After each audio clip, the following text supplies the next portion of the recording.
So we can start lying down, feet wide. And just take the arms into cactus, the elbows in line with the shoulders. Just let the forearms straight down and just start to sway the legs out side to side. So just warming up briefly through your internal, external hip rotation.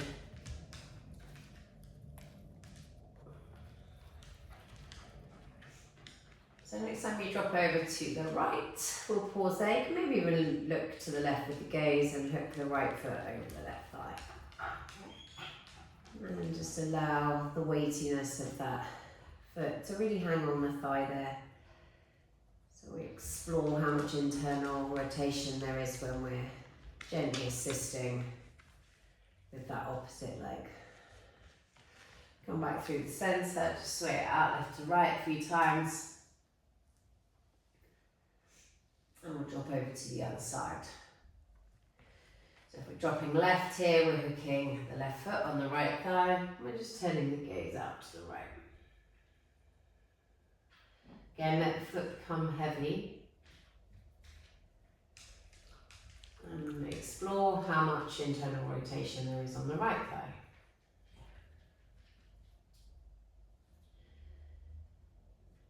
And try to breathe quite deep into the front of the hip here, maybe a little bit into the lower back, and then come back through the centre. So we'll take the soles of the feet together. You can keep the arms as they are, or you can release them out wide and just like butterfly bounce the legs here. Nothing too strong or aggressive, just a gentle bounce and then pause in stillness. Just let the right thigh soften as much as the left if you can. And then draw the legs back together. So picking the feet up, just catch a hold of either knee and start to draw some circles with the thighs within the hip joint.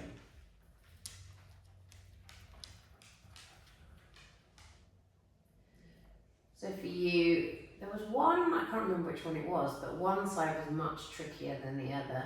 And then take your circles back the other way.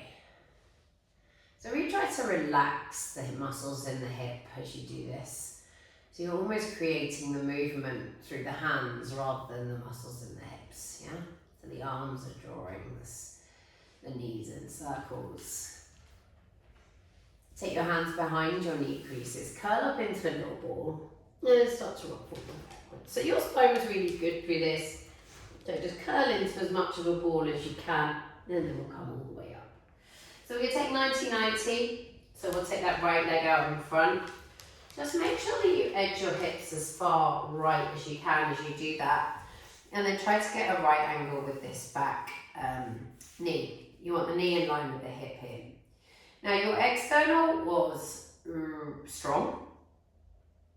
And then the internal for you, I think on this side, so the left leg, I think was all right and you managed to get a little bit of clearance.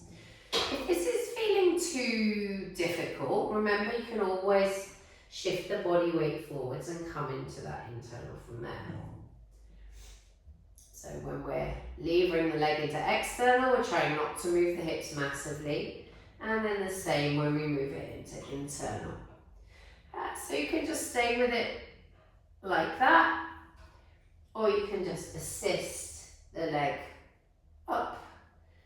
And then we're working obviously passively. I think for you it was the strength that was hardest. Let's see if you give it a bit of a helping hand, how that internal rotation feels. So you can just swing yourself around to the other side. So we've got the left leg in front. We want a right angle at the knee in line with the hip. Just edge your hips as far left as you can if you're on that left side. And I think this one that was really tricky, again, we were okay in the external. Try not roll onto the hip here. But on the internal, oh golly, for me that's a lot harder as well. So if it is significantly harder and you need that bit of assistance of letting the torso dip down, then go for it. Yeah, if you could stay more upright, welcome to stay more upright.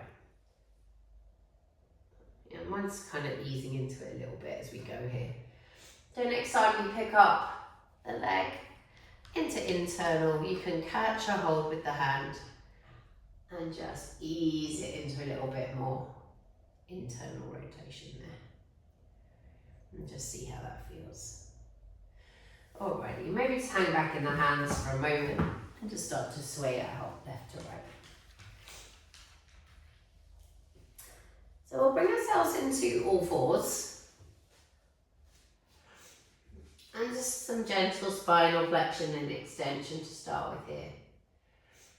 Yeah, so really allowing the tummy to drape down on your extension, soften all the muscles in the spine, maybe lift the gaze. And then scoop the tailbone under. Find neutral with the spine, halfway between those 2 points. Step your left leg into the middle slightly, pick your right knee up away from the floor, and just start to draw some circles with that thigh in the hip joint. Maybe 3 each direction, draw your circles back the other way.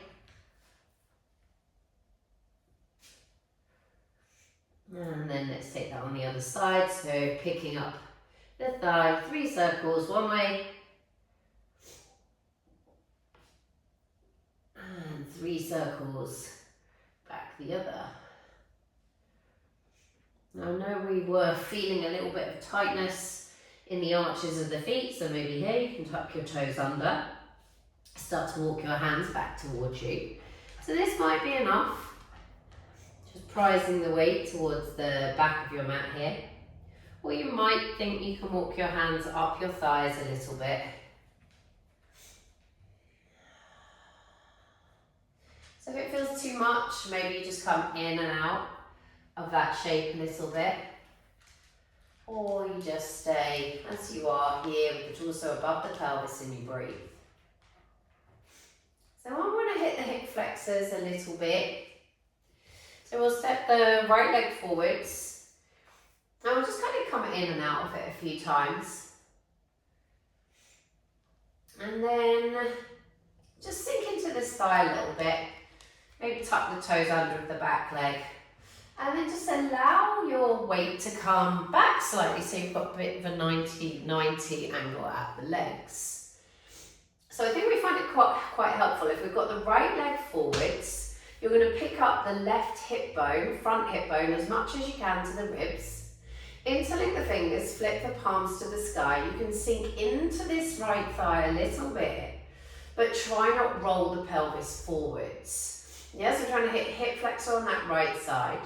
Take a slight rotation out to the left and then arc into the spine.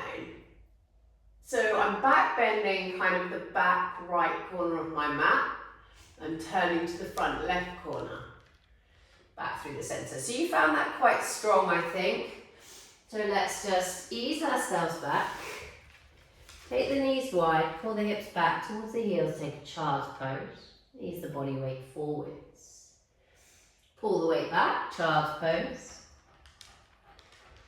And ease the weight forwards. So I'll take maybe one more of those. And then we'll draw the knees back, hip bone distance apart. Come to upright. We'll step forwards on the other side, so left leg can come forwards. Just ease in and out a few times. And then from here, tuck the toes, just pull the weight back for a moment. Draw the tailbone down, so you're trying to pull this right front hip bone up towards the right rib cage. Finding hip flexor, a little bit quad on that side. Interlink the fingers, flip the palms, maybe sink in a bit deeper, and just keep trying to drag this back thigh forwards and draw the hip bone up. We've got the left leg forwards, we're rotating slightly to the right, and then we're arcing to the back left corner of our mat. So the stretch might come all the way, might come all the way up through psoas, and then back through the center. You can meet them with your hands towards the floor, and step it back. Take the feet together, knees wide, and just glide it forwards and backwards.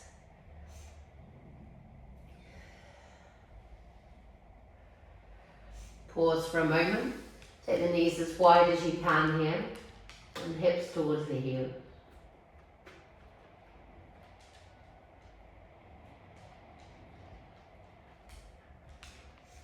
So we'll walk the hands back towards us, draw the knees back, bone distance apart, tuck the toes under.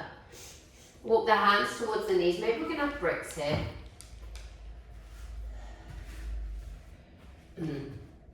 Tuck the toes under, roll through the knees. So we're now on the balls of the feet. If you allow your heels to reach down here, that will give you a little bit of depth and a stretch through calves and Achilles attachment. I know your calves were talking to you a little bit. So start to pick up your hips.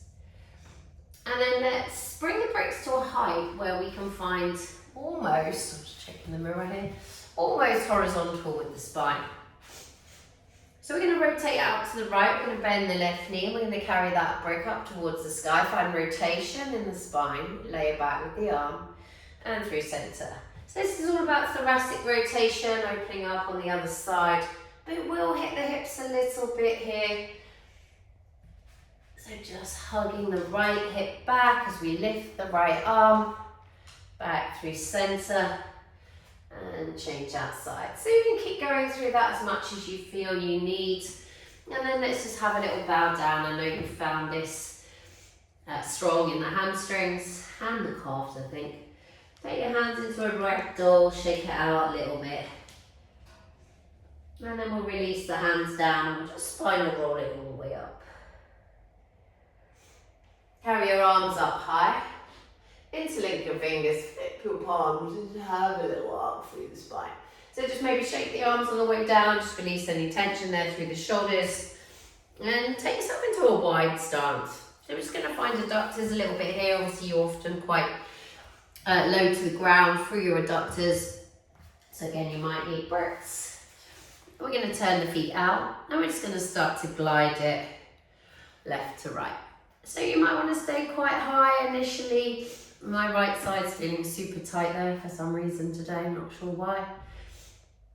I did Pilates reformer, maybe that's why. And then you can start to get progressively lower and lower. So you can take your bricks down a level if you wish. Now if you want to add a bit of strength element to this, obviously your position does require you to work with these kind of deeper ranges where we're essentially stretching the adductors under load. You could decide to try this, just getting light through the fingers. Maybe even picking the hands up. You can just bring them either to the hips, or you can bring them in front of the chest and just see what you can work with here. So then the next time we bend into your right knee, let's pause there. Grab your bricks. Turn your right foot all the way around and pivot on your back foot toes. Lift the chest here. Start to prize your weight back so we feel a little bit of stretch through the hamstring. You might even roll through this heel, you might not. And then rebend it. Turning out towards the left, find that rotation, but with a little bit of hip stretch along the way. Back through the centre. Straightening into the front leg. Rebend. Rotate. So give yourself as much height with the bricks as you need to. Keep hugging the right hip back here. And rotate out. So we'll walk it back through that middle ground. Take whatever height you need, and then we'll turn it out towards the left. Turn all the way around on the left foot, the right foot toes. Bend into that left foot, rotate out. And then place that brick back down. Rotate out, so we're rotating through this part of the spine. So I know that as a goalie there will be quite a lot of load through this kind of pelvis to shoulder space. So the more mobile we can be there. So just gently gliding through the heel, finding that stretch through the hamstring, bend into the knee and rotate out. Yeah, so the more mobile we are through the spine and through the trunk, the less kind of injury there's likely to be from dynamic movement. Which is why we're keeping this a little bit more movement based. So the next time you bend into that knee, just walk things around, come towards the front, not toward the front, to the long edge of your mat. Turn your feet to face straight forwards this time, lift your chest, and then you can fold down. So you might get rid of the bricks, I'm not sure, I can't remember. I know you did feel this quite strongly, I think more through the left side. But let's just allow the spine to drape down as much as you can. Now if you want to find this more in adductors, inner thighs, take the feet wider. And you want to feel it more in hamstrings, take them narrower. And either which way, just fold your body down. Try to release your spine as much as you can. So we're just going to take a few little rounds of the squat. So take the feet a bit narrower, but still wide enough that you can sink your hips and lift your arms. Yeah, I'm not sure how close you'll get to this. It might look something much more like this, but then bring your hands down and bow down. Sink, so we get a nice stretch through calf, Achilles and lats. A little bit of glutes as well. So every time you sink, you turn the feet out slightly. Doesn't matter how deep it is. Every time you straighten, you turn the feet to square. Yeah, so we're just trying to get the body a little bit happier with coming low to the ground and up to the sky. And then we'll heel toe the feet towards each other. Maybe grab a hold of your bricks here. And then I just want you to pedal out the feet. So keeping the heels connected to the floor. Just re-bend one knee, then the other, one knee, then the other. Alrighty, and then we just want the spine to, or the whole body to settle down. So ditch your bricks, hands to opposite elbows, swing it around a little bit, shake the head around. And then we're just going to make our way down towards the floor. So we'll take then the toes more, rather than tucking them, we'll have them flat. And then we'll carry our weight as far back as we can. If that means hands coming on bricks, absolutely fine. And we'll just see if we can get a little bit of movement one side then the other. So this just stretches the front of the ankles out here. And if you want to find a little bit through quad and hip flexor, or you can just press into the hands, lift the hips, and bring the hips back down. Press into the hands, lift the hips, and again it might look quite look like this, but for you it really is just about exploring space across the pecs. Yeah, and again, like as a goalie, I imagine there's quite a lot of load that's often coming through this space. Right, so the more mobile we can be and the more receptive we can be to stretch, particularly under load, the less prone to injury we're going to be. Now I'm hoping that's roughly 15-minute mark, which is what I told you I would do. So yeah, let me know how you go. And we can kind of add on or do some extra bits if you need it.